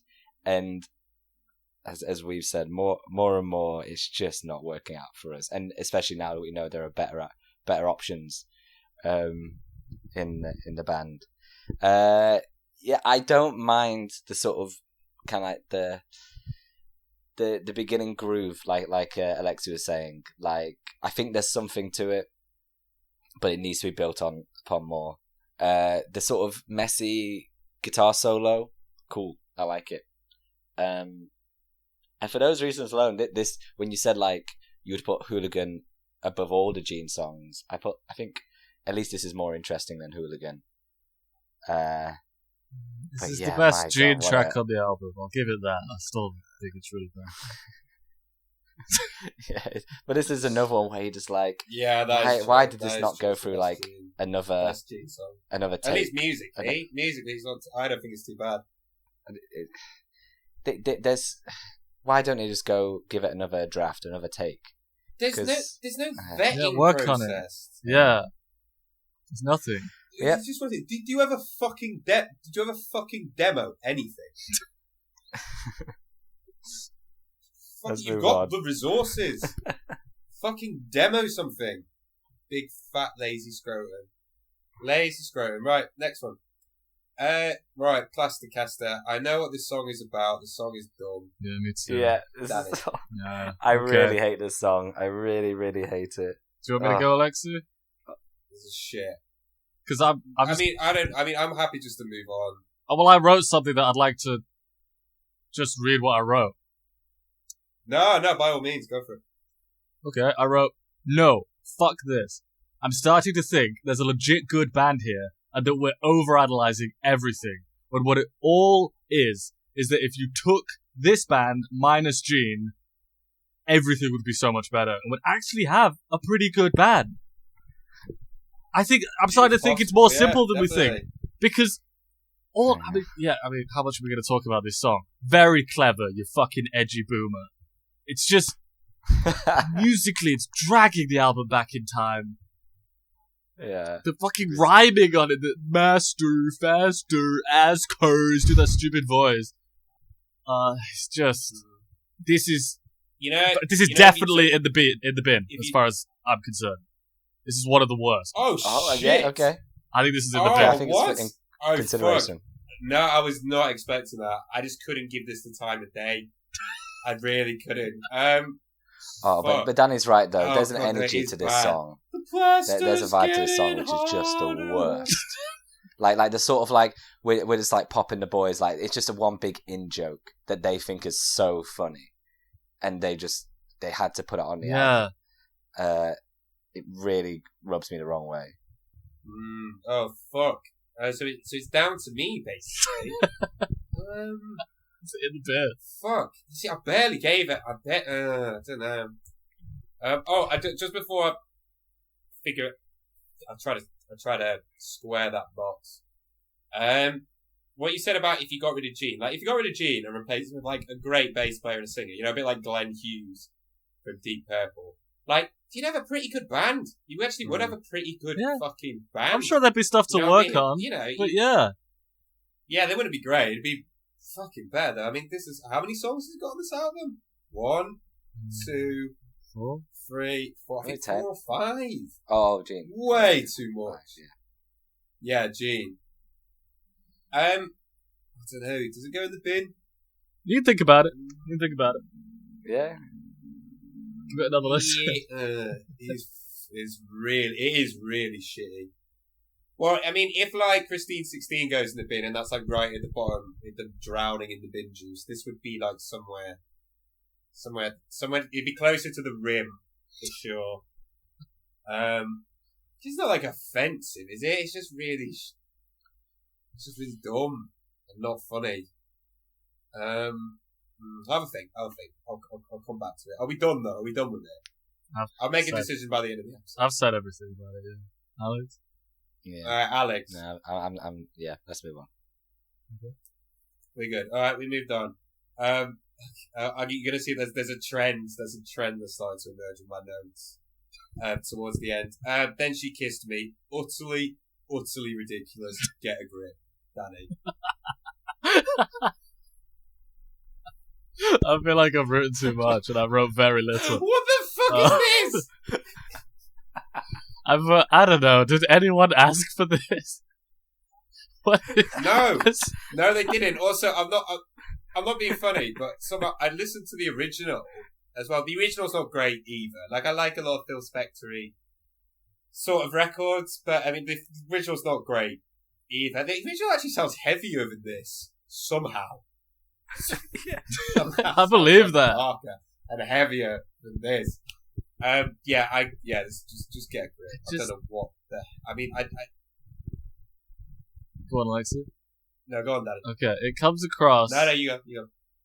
As just what we've had before is just it's so starved of material, right? It's not a funny, ironic take, nor is it a particular good interpretation. I mean, it's a catchy song. It was in my head after I listened to the album. Every time I heard it. And the last thing I'll say is that there's this really obnoxious shaker hi-hat sound that's so fucking loud. That's all I've got to say. I don't know why this is on the album. It's nothing. Alex? Yeah, I feel the same way. I was kind of, when I saw this coming up, I was kind of like, oh, like a cover might be interesting. Get a different style. And it does sound different. You can tell it's written by different people. Yeah. But it's, very, like, they don't add anything to the track, and it doesn't show off any, like, they don't have any room to show off on it. And it's a very boring take of the song. On that, Alex, what a waste of Paul. Yeah. Yeah, let's say it's a very boring take of this song, really. And unimaginative, like you say. And I'm just, again, I know it's a different time for music, but like, to feel like this was good enough to put on the album. Like, oh yeah, like, we got to put this on. These albums are so short that for this to take up a huge space on it. Weird choice. On that, Alex. On that, Alex, I did a bit of background. Apparently they covered this and put it on to like just to fill out the runtime because they wouldn't have had enough material. My God. Right. Are we done? Yeah. We're done. Let's wrap it up. That's our it. closing thoughts. Love Gun. Let's wrap this closing thoughts. The album as a whole. This is the second best produced. And it has one absolute banger on it.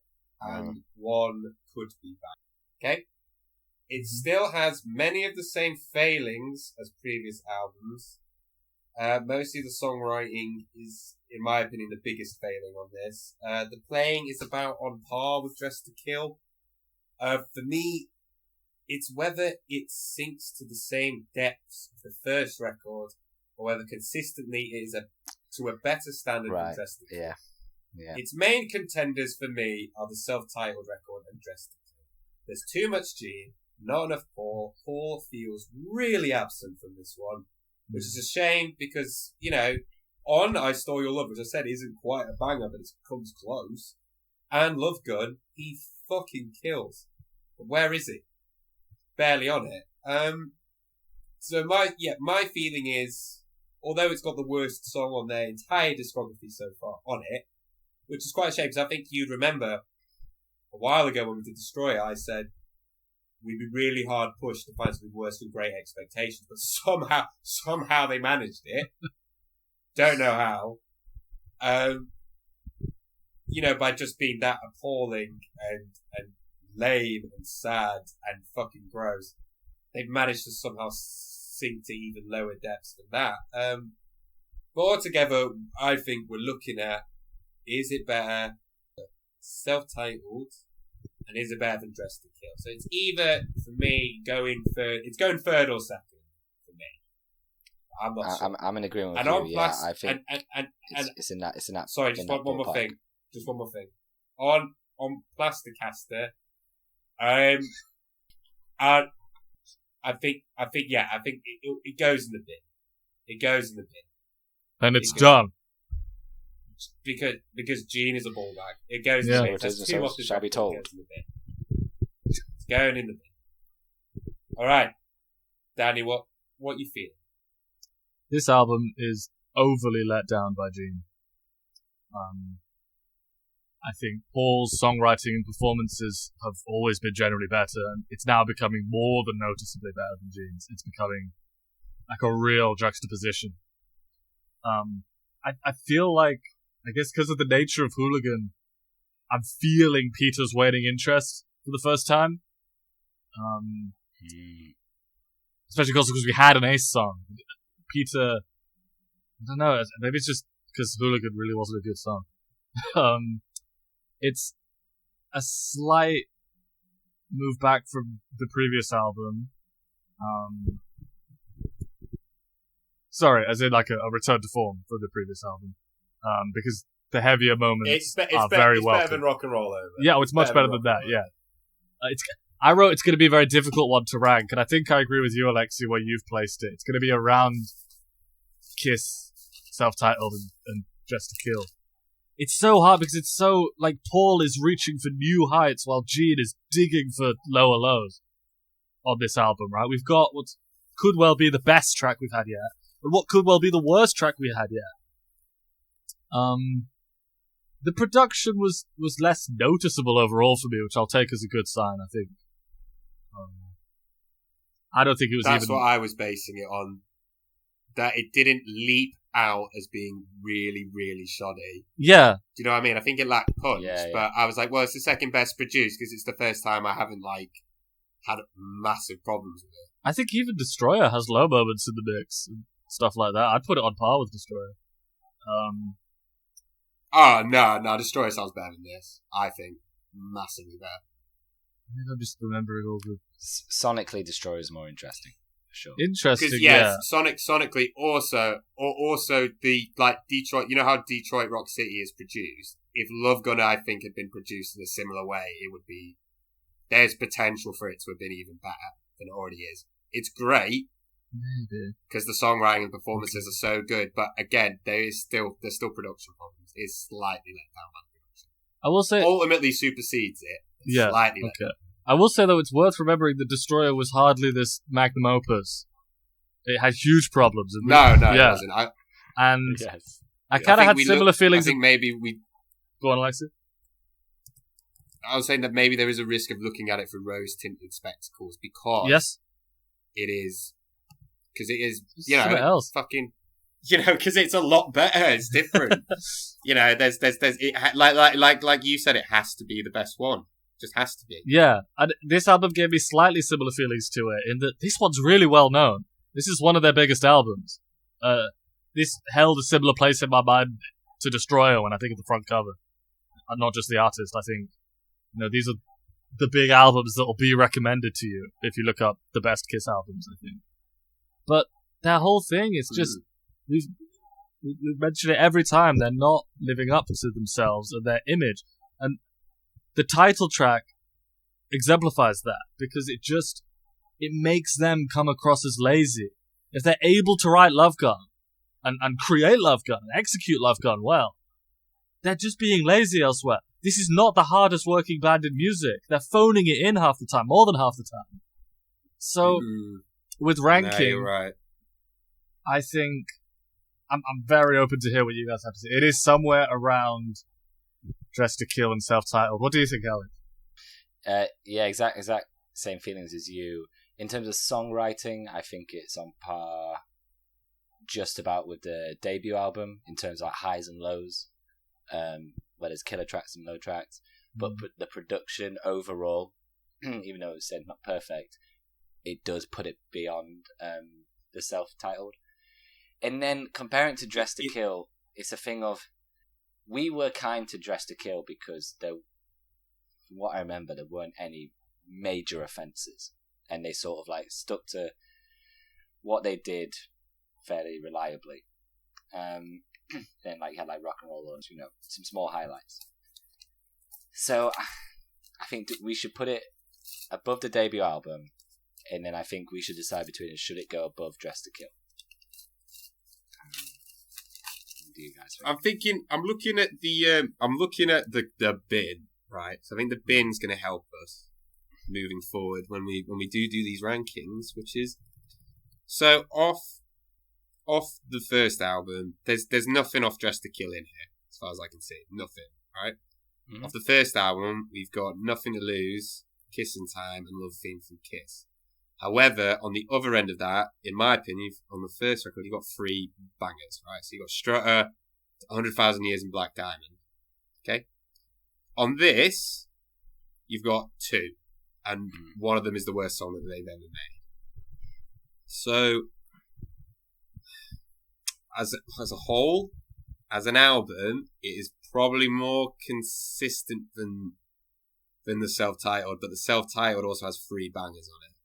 And then, with Dress to Kill, you haven't really got any highs, really. You've got like 1 or 2, but Dress to Kill is quite a consistent album. So, it's fucking hard. It's a fucking hard one. I mean, they all sound the same. This is why this is ridiculous, right? This is why they all pretty much sound the same. This is why this is so hard.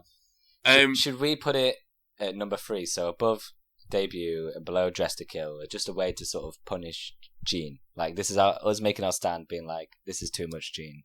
Okay, I'll agree to that. Yeah, I get.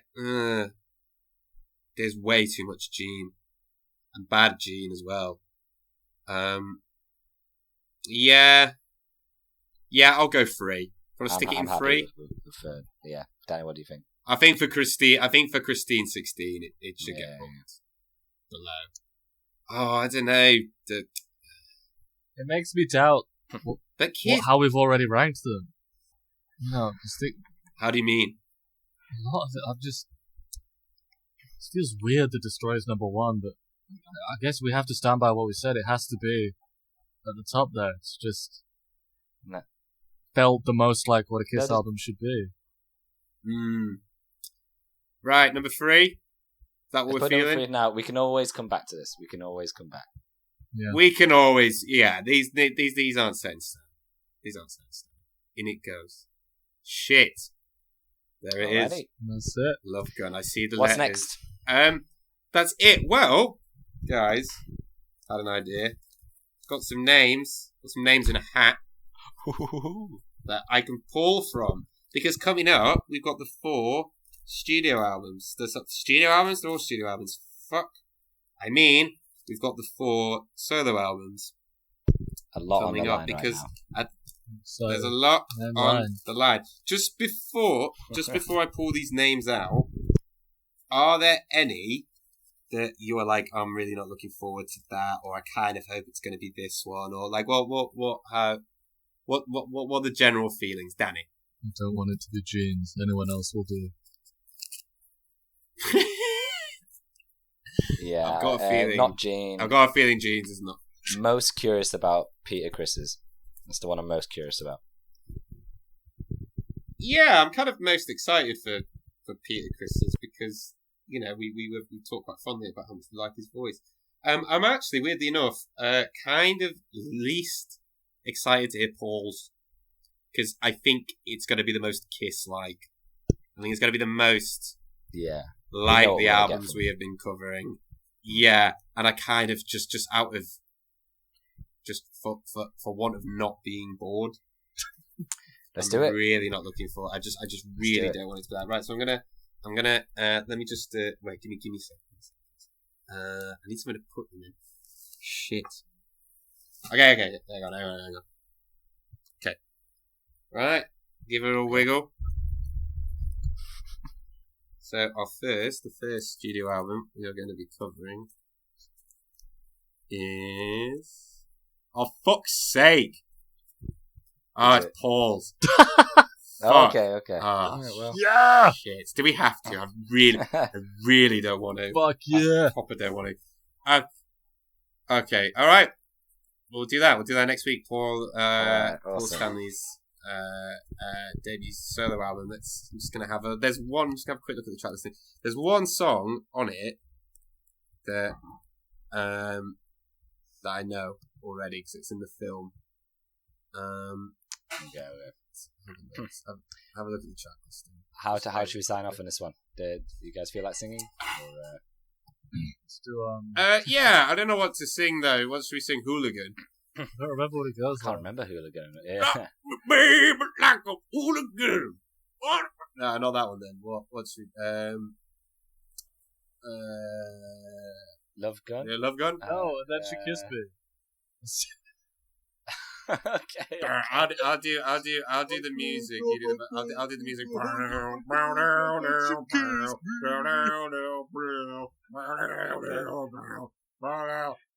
Good night.